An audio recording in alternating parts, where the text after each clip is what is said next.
Liz Lutz, the realtor who stands up to serve you with RE/MAX, here today with your Philadelphia Real Estate Market Report. Thanks for tuning in. So I've been getting the question a lot, are we in a seller's market?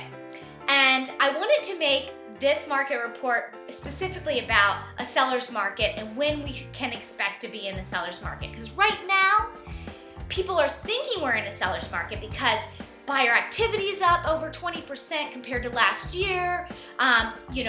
Average days on market's down, prices are up, but we're not right now in a seller's market.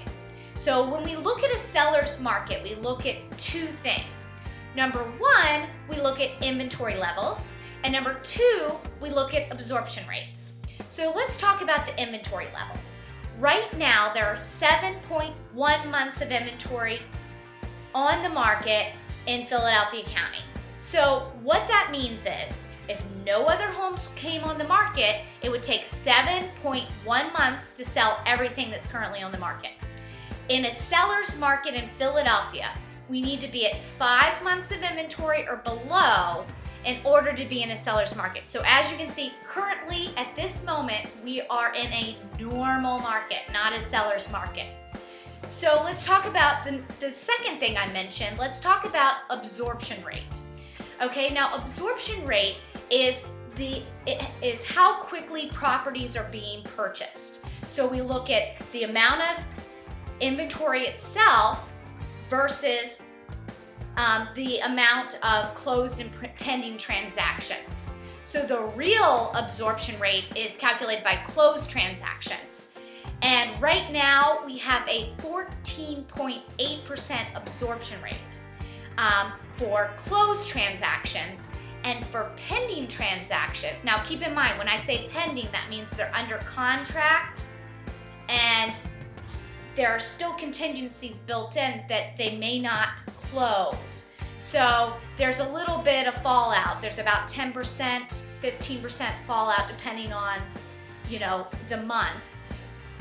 But essentially, we have 20% absorption rate for pending transactions right now.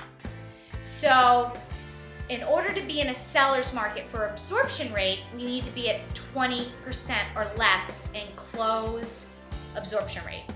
And I hope you're following along with me. But essentially, what we've seen this entire year since January is we've seen the absorption rates increase.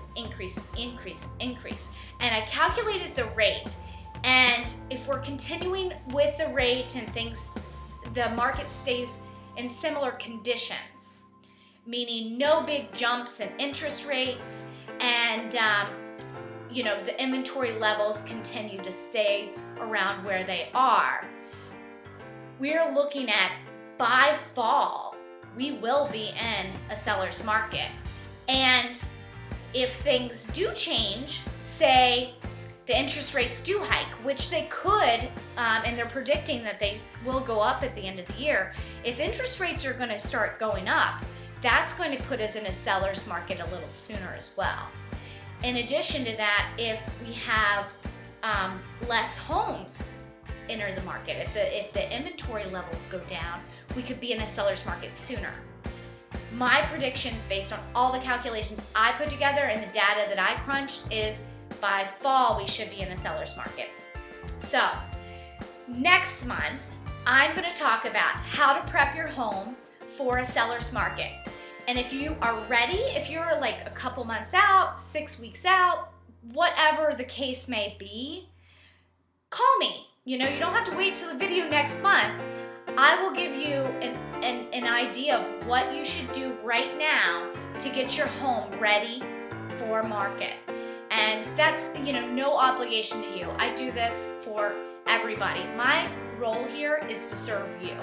So at the end of the day, if you need help or you know somebody who's thinking about selling and they need some professional advice, I would be happy to reach out to them. So please contact me and I'll see you next month for your June Philadelphia Real Estate Market Report.